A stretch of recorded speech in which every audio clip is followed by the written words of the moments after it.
एक बार नारद मुनि नारायण नारायण करते हुए भगवान श्री कृष्ण के पास पहुंचे।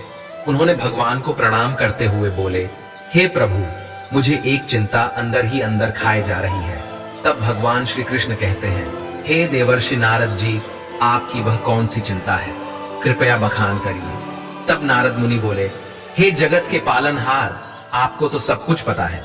मेरी चिंता का कारण यह है कि स्त्री और पुरुष विशेष इन दो रचनाओं में सबसे ज्यादा सुंदर कौन है, पुरुष या स्त्री।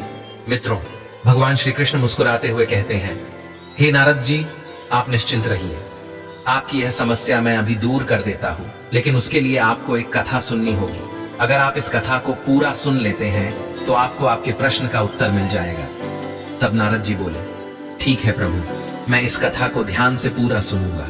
तब श्री कृष्ण बोले, जो इस कथा को पूरा सुनेगा मैं उसके 10 अपराध माफ कर देता हूं। इतना कहकर भगवान श्री कृष्ण कथा को सुनाने लगते हैं। ये कथा आपके दिल और रूह को छू जाने वाली है। छोटे से गांव में एक उमेश नाम का लड़का रहता था। परमात्मा ने इसे बहुत ही सुंदर रूप से नवाजा था। वह अभी जवान ही था। जवानी की पहली सीढ़ी पर वह कदम रख चुका था। और यह तो आप जानते ही हैं कि यह अवस्था कितनी रौनकता भरी होती है। मन का भंवर सुंदर सुंदर फूलों पर बैठना चाहता है। उमेश को स्त्री ही संसार की सबसे सुंदर वस्तु लगती थी। सुंदर स्त्री को जाती देखकर उसका मन उसके बस में नहीं रहता था और वह अपना आपा खो बैठता था। उसके नजरों में सुंदर स्त्री ही संसार में कोमलता, मिठास और सजावट की प्रतिमूर्ति थी। जुबान पर स्त्रियों का नाम आते ही उसकी आंखें जगमगा उठती थीं, कान खड़े हो जाते थे। मानो ऐसा था जैसे किसी स्वाद लेने वाले रसिक ने कोई सुंदर गाना सुन लिया हो। उसने यहाँ तक एक सुंदर स्त्री की मन में ही कल्पना करके उसकी मूर्ति को अपने मन में बिठा लिया था। मित्रों, हर कुंवारे व्यक्ति का यह सपना रहता है कि उसकी होने वाली धर्मपत्नी बहुत सुंदर हो, उसका ऐसा रंग रूप हो, ऐसा यवन हो। मित्रों, श्री कृष्ण कहते हैं, हे देवर्षि नारद, सभी अपने अपने कल्पना के अनुसार अपने लिए एक बहुत ही सुंदर स्त्री की तस्वीर अपने हृदय में बसा के रखते हैं, चाहे लड़की हो या लड़का। हर व्यक्ति अपने सपनों में एक सुंदर राजकुमार या राजकुमारी को सोच कर रखते हैं। मित्रों, कृष्ण कहते हैं, है देवर्षि नारद, वैसे कल्पना में तो हर व्यक्ति सुंदर चीज ही सोचता है, चाहे स्वयं कितना ही कुरूप क्यों ना हो। उमेश बाबू भी हर वक्त अपने मन में एक खूबसूरत लड़की की तस्वीर बनाकर रखता था। सोचता था कि मेरी होने वाली धर्मपत्नी बहुत सुंदर होगी। उसका कोमल बदन बिल्कुल फूलों की तरह ही होगा, कोयल जैसी बोली होगी, हिरनी जैसी आंखें होंगी, चांद की तरह उसका सुंदर मुख होगा। उसके पूरे शरीर का ढांचा एकदम मन को मोह कर देने वाला होगा। इस तरह वह अपनी जीवन संगिनी के बारे में कल्पना करते रहता था। मित्रों, धीरे धीरे वह वक्त भी आ गया। स्कूल शिक्षा पूरी हो गई और अब उनके लिए रिश्ते भी आने लगे। एक दिन उमेश बाबू के मामा उनके लिए एक रिश्ता लेकर आए और शादी तय हो गई। उमेश बाबू ने अपने घर वालों से कहते हैं कि मैं पहले लड़की को देखना चाहता हूँ। यदि मुझे लड़की पसंद होगी तभी मैं विवाह करने के लिए राजी हूंगा। तब उनके मामा ने कहा, बेटा, लड़की की तरफ से तुम बेफिक्र हो जाओ, लड़की हमने देखी हुई है। लड़की हकीकत में काफी ज्यादा सुंदर है। मामा के मुख्य से लड़की की प्रशंसा सुनकर उमेश बाबू को लगा, चलो, यदि अगर मामा कहते हैं तो लड़की जरूर खूबसूरत ही होगी। और फिर उमेश बाबू ने शादी के लिए हाँ बोल दिया। मित्रों, कृष्ण कहते हैं, है देवर्षि नारद, जब विवाह का शुभ मुहूर्त आया तब उमेश बाबू बड़े धूमधाम से बारात लेकर आए और दुल्हन भी आभूषण से सजे मंडप पर आई। उमेश बाबू की नजरें दुल्हन की ओर थी। उसे घूंघट में चेहरा तो दिखा नहीं, मगर हाथ पैर की उंगली दिखाई दे रही थी। मेहंदी से सजे हाथ पैर बहुत गोरे और सुंदर लग रहे थे। उसे देखकर उमेश बाबू अपने मन में फूले नहीं समा रहे थे। वह सोचने लगे कि जब दुल्हन की हाथ पैर की उंगलियां इतनी सुंदर हैं, तो दुल्हन कितनी सुंदर होगी। अब विवाह का कार्यक्रम संपन्न हुआ। वधू की विदाई हुई। डोली में बैठकर दुल्हन ससुराल जाने को चली। उमेश बाबू की खुशियां बढ़ती चली जा रही थी। वह यह सोच रहे थे कि काश एक बार दुल्हन का चेहरा देखने को मिल जाता तो इच्छा पूरी हो जाती। चलते चलते रास्ते में कहारों ने जब पालकी रोकी और जलपान करने में लग गए, इतने में उमेश बाबू को मौका मिल गया। वह चुपके से पालकी के पास गया और जब दुल्हन अपना घूंघट हटाकर पालकी से बाहर झांक रही थी और तभी उमेश की निगाह दुल्हन के चेहरे को देखती है। चेहरा देखकर उमेश को ऐसा महसूस हुआ जैसे चोरों ने उनका सब कुछ लूट लिया हो। उमेश की दुल्हन सुंदर नहीं थी जितनी उसने कल्पना की थी। वह हर पल जिस रूप की कल्पना करते आ रहे थे वह उसके बिल्कुल विपरीत थी। बहुत मोटी थी, चिपटी नाक थी, फूले हुए गाल थे। वह एकदम देखने में कुरूप थी। रंग तो गोरा था पर छवि एकदम भयानक। मित्रों, दुल्हन का कुरूप चेहरा देखकर उमेश बाबू की सारी खुशी नष्ट हो गई। वह मन ही मन खुद को कोसने लगा। इसे भला मेरे ही गले पड़ना था, दुनिया में इसे और कोई नहीं मिला। मित्रों, श्री कृष्ण कहते हैं, हे देवर्षि नारद, उमेश को अपने मामा पर बहुत गुस्सा आ रहा था जिन्होंने लड़की की तारीफों के पुल बांधकर उसे शादी के लिए राजी किया था। सोचने लगा, अगर इस समय मामा यहाँ होता तो मैं उससे लड़ाई कर बैठता। अब तो विवाह हो चुका है, अब क्या हो सकता है। मेरे सारे अरमानों पर पानी फिर गया। इस क्रूप के साथ मैं कैसे रहूंगा, कैसे इसके साथ जीवन काटूंगा। इसे तो देखने से ही घृणा होती है। ऐसी भयानक रूप वाली स्त्रियां भी दुनिया में मौजूद है। मुझे तो आज पता चला, हे भगवान, क्या तुम्हें मेरे ही ऊपर यह संकट गिराना था।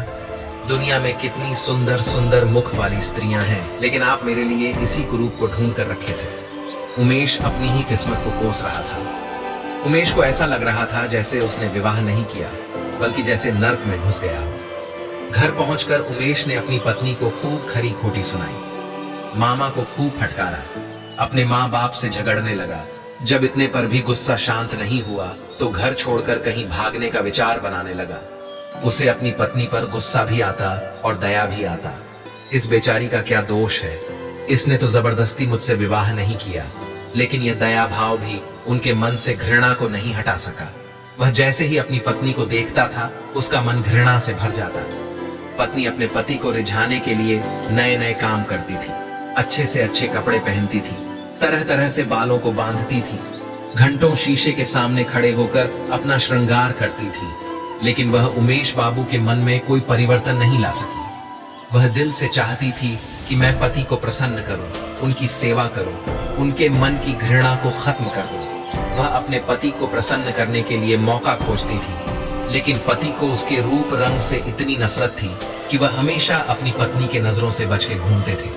और अगर कभी आमना सामना हो भी जाता तो उमेश के मुंह से ऐसी जली कटी बातें निकलती थी कि वह बेचारी रोती हुई चली जाती। मित्रों, श्री कृष्ण कहते हैं, हे देवर्षि नारद, एक लड़की अपने सभी सगे संबंधियों को छोड़कर अपने पति के घर आती है, और यदि वह भी पत्नी को भाव ना दे तो उस बेचारी का मन कैसे लगेगा, कैसे वह अकेले अपना जीवन काटेगी। यही हाल उमेश बाबू की पत्नी का था। वह अपने आप को दर्पण में देखकर खूब रोती थी। वह अपने मन की बात भी कहे तो किसे कहती, हमेशा अपने आप को कोसती थी। उधर उमेश 8-8 दिन तक घर पर नहीं आता था। मित्रों, जब उमेश बाबू दूसरी स्त्रियों को देखता तो उसका मन अंदर ही अंदर रोने लगता था। मित्रों, श्री कृष्ण कहते हैं, हे देवर्षि नारद, वो इस परिस्थितियों में अपना मन लगाने लगा। वह ये भूल जाना चाहता था कि उसका विवाह हो चुका है। उधर बेचारी उसकी मासूम सी पत्नी घर में बैठी अपने पति के दर्शन के लिए तरसती थी, लेकिन उमेश ने घर पर आना ही छोड़ रखा था। वह पूरे दिन अपने मित्रों के साथ मजे में रहता था। उसकी पत्नी जब कभी घर से बाहर अपने पति को खिड़की से देखती थी तो वह तड़प कर रह जाती। एक दिन उमेश बाबू जब खाना खाने घर पर आए तो उसकी पत्नी ने पूछा, अजी, अब तो आपके दर्शन भी नहीं होते, मेरी वजह से आपने तो घर आना भी छोड़ दिया। उमेश ने मुंह घुमाकर उत्तर दिया, क्या बताऊं, नौकरी की तलाश में इधर उधर भागना पड़ता है, इसलिए घर पर नहीं आ पाता हूं। पत्नी बोली, मैं जानती हूं आप घर पर क्यों नहीं आते हो, आपको मेरा चेहरा बिल्कुल पसंद नहीं है। आप एक काम क्यों नहीं करते, आप किसी डॉक्टर से मेरी सूरत क्यों नहीं बनवा देते, मैंने सुना है डॉक्टर चेहरा बदल देते हैं। पति ने कहा, क्यों, तुम व्यर्थ की बकवास कर रही हो, जो काम भगवान नहीं कर सका वह मनुष्य क्या करेगा। पत्नी ने बड़ा सुंदर जवाब दिया, अच्छा, ये बात आपको सोचनी चाहिए कि भगवान की गलती की सजा मुझे क्यों दे रहे हो। आपने मुझे दूध से मक्खी की तरह निकालकर दूर फेंक दिया है। संसार में ना जाने कितनी ही कुरूप लड़कियां होंगी, फिर भी उसे कुंवारी नहीं बैठाया जाता। उसका भी कहीं ना कहीं विवाह हो ही जाता है, पर उसका पति भले ही उसे न चाहे, लेकिन दूध से मक्खी की तरह निकाल कर नहीं फेंकता। फिर उमेश अपनी पत्नी पर क्रोध करता हुआ वहां से चला गया। वह पूरे दिन दोस्तों के साथ सैर सपाटा करता था, रात को भी घर नहीं आता था। एक दिन उसकी पत्नी चिंता में बीमार पड़ गई, लेकिन उमेश उसे देखने तक नहीं आया। वह यह चाहता था कि काश यह मर जाती तो अच्छा रहता, कम से कम गले की आफत तो टल जाती, फिर कहीं अच्छी सी खूबसूरत और प्यारी लड़की देखकर अपनी पसंद का विवाह कर लूंगा। इस तरह से उमेश अपनी पत्नी से दूर रहने लगा था। उमेश वासनाओं की जाल में उलझ गया, धन की बर्बादी करने लगा, सुंदर युवतियों में अपने मन को लगाने लगा, विषय भोगों में लिप्त होकर धन बल और बुद्धि को नष्ट करने लगा। धीरे धीरे उमेश का चेहरा पीला पड़ गया, शरीर पर कमजोरी आने लगी, पसलियों की हड्डियां दिखने लगी, आंखों के नीचे गड्ढे पड़ गए, चेहरे का रंग भी उड़ चुका था, किसी भयंकर रोग के लक्षण दिखने लगे थे। एक दिन उमेश की पत्नी अपने पति के विचारों में बरामदे में लेटी हुई थी। कई दिनों से उसकी पत्नी ने उमेश की सूरत नहीं देखी थी। उसने डरते डरते किसी के हाथों उसे बुलाया और सोचने लगी, आएंगे तो वैसे भी नहीं, कहने में क्या जाता है। किसी ने जाकर उमेश को बताया कि तुम्हें तुम्हारी पत्नी ने बुलाया है। आज उमेश के मन में कुछ दया का भाव था। वह जाकर पत्नी के सामने खड़ा हो गया। जब उमेश की पत्नी ने उमेश के चेहरे को देखा तो वह चौंक पड़ी।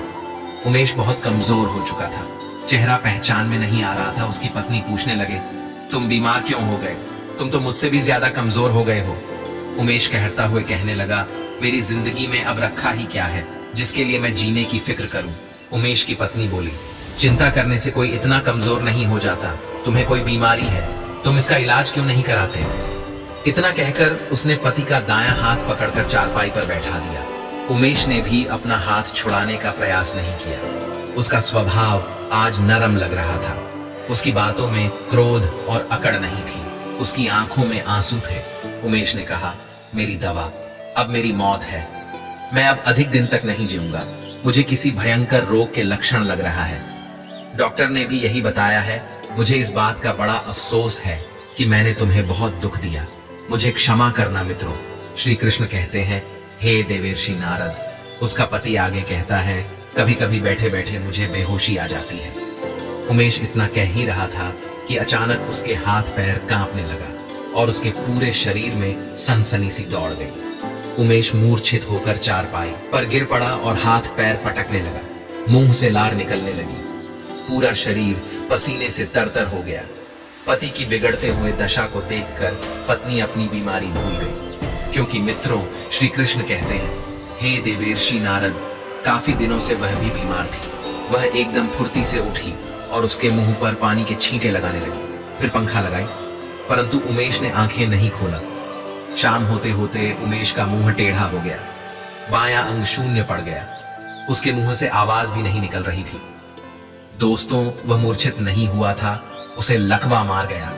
लकवा के भयंकर रोग से रोगी की सेवा करना आसान काम नहीं है, लेकिन उसकी पत्नी पूरे तन मन से पति की सेवा में लग गई। वह खुद की बीमारी को भुलाकर अपने पति की सेवा करने में व्यस्त थी। दिन दिन उमेश की हालत बहुत ही गंभीर होती जा रही थी। उसकी पत्नी पूरे दिन रात पति को थामे बैठी रहती थी, उसके लिए आहार बनाकर देती, गोद में लिटाकर दवा पिलाती थी, उसके इशारों को ध्यान से समझती थी। मित्रों, उसकी पत्नी को स्वयं बुखार था, दर्द से सर फटा रहता, फिर भी वह अपने कष्ट को भूलकर पूरी जिम्मेदारी के साथ अपने पति की देखरेख करती थी। मित्रों, श्री कृष्ण कहते हैं, हे देवर्षि नारद, समय बीतता गया, लेकिन उसकी हालत में कोई सुधार नहीं आया। उसका दाहिना पैर तो कुछ भी काम न करने को रह गया था। वह जब बोलता था तो मुंह से टोले जैसा आवाज निकलती थी। मित्रों, श्री कृष्ण कहते हैं, हे देवर्षि नारद, सबसे बुरी दशा तो उसके सुंदर चेहरे की हो गई। वह इतना टेढ़ा हो गया था जैसे मानो कोई रबर को घुमाकर टेढ़ा कर दिया हो। उसमें चलने फिरने की भी ताकत नहीं थी। एक दिन उसने शीशे में अपना टेढ़ा मुख देखा, मानो जैसे ऐसा क्रूप आदमी उसने जीवन में कभी नहीं देखा हो। उसे लगने लगा था कि ईश्वर ने उसे उसके कर्मों की सजा दी है। वह अपनी पत्नी से धीरे धीरे बोला, मुझे ईश्वर ने मेरी गुरूर की सजा दे दी है। वास्तव में यह मेरी बुराई के बदले है जो मैंने तुम्हारे साथ किया। अब तुम भी मेरे चेहरे को देखकर घृणा से मुंह फेर कर मुझसे उस दुर्व्यवहार का बदला ले सकती हो जो मैंने तुम्हारे साथ किया था। फिर पत्नी ने पति से प्यार से कहा, सुनिए, मैं तो आपको अभी भी उसी निगाह से देखती हूँ, मुझे आप में कोई फर्क नहीं दिखाई देता। उमेश बोला, वाह रे वाह, मेरा मुंह बदसूरत की तरह है और तुम्हें कोई फर्क नहीं पड़ता। इस चेहरे को लेकर तो मैं घर से बाहर भी नहीं जा पाऊंगा। ईश्वर ने सचमुच मुझे बहुत कठोर सजा दी है।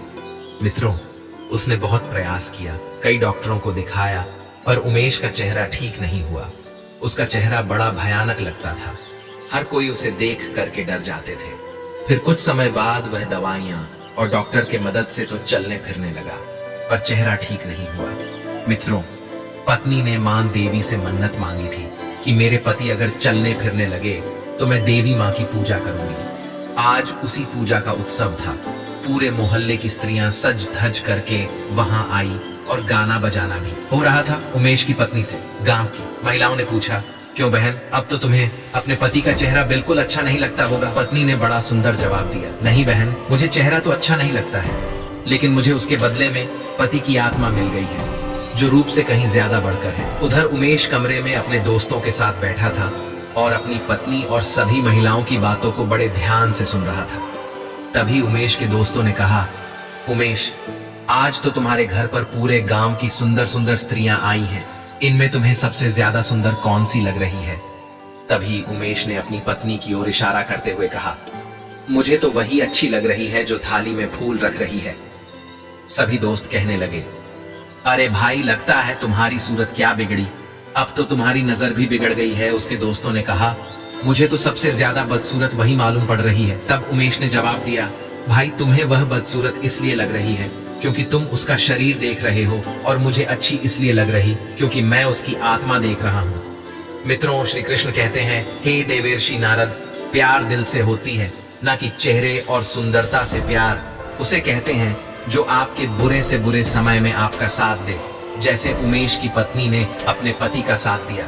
मित्रों, ईश्वर ने हमें जिस विशेष गुण से नवाजा है उसका उपयोग जन कल्याण के लिए होना चाहिए, ना कि अभिमान के लिए। उस गुण को अपनी ढाल बनाकर किसी को नीचा नहीं दिखाना चाहिए, किसी की निंदा या उसका अपमान नहीं करना चाहिए, वरना यह तो आप जानते ही हैं कि एक दिन उसे भी कहीं ना कहीं नीचा देखना पड़ सकता है। मित्रों, श्री कृष्ण कहते हैं, हे देवर्षि नारद, अब आप समझ चुके होंगे कि दुनिया में सबसे सुंदर क्या है। तब देवर्षि नारद बोले, ही प्रभु, आपकी आश्रम अनुकंपा से मैं समझ गया हूं कि प्रेम के अलावा दुनिया में सबसे सुंदर और कोई चीज नहीं है। दोस्तों, मैं उम्मीद करता हूं यह कथा आपको जरूर पसंद आई होगी। मित्रों, यदि आपको यह वीडियो पसंद आई हो तो प्लीज आप इस चैनल को सब्सक्राइब अवश्य करें, वीडियो को लाइक करें और दोस्तों, सच्ची श्रद्धा से कमेंट में जरूर लिखें, जय श्री राम, जय हनुमान। साथ ही देवों के देव हर हर महादेव सदैव आप पर अपनी कृपा बनाए रखें। प्रिय मित्रों, वीडियो को अंत तक देखने के लिए धन्यवाद। जय श्री कृष्ण।